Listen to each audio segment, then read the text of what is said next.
தண்டனை ஒரு பக்கம் இருந்தா கூட, சட்டம் ஒரு பக்கம் இருந்தாலும் கூட, காவல்துறைக்கும், ரவுடிக்கும் உள்ளமான தொடர்புகள் வந்து அதிகமா இருக்கின்றதே என்னோட அதாவது சாமானிய மக்களுடைய கருத்து.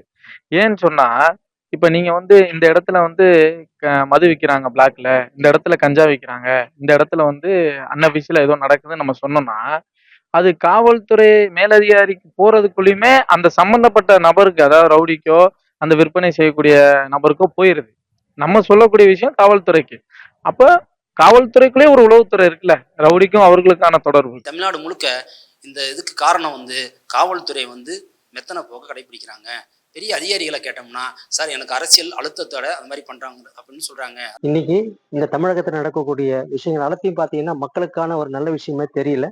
எப்ப பார்த்தாலும், எங்க பார்த்தாலும் கொலை, கொள்ளை. பேப்பர்ல காலையில நம்ம வந்து பேப்பர் எடுத்து வாசிக்கிறோம்னு சொன்னாலே, அது பக்கமா கொலைகளும், கற்பழிப்பும், கஞ்சா கேஸ்ன்னு தான் தெரியுதே தவிர, ஒரு நியாயமான மக்களுக்கான சேவைய வந்து இதுவரைக்கும் நம்ம பேப்பர்ல பார்த்ததே முடியல.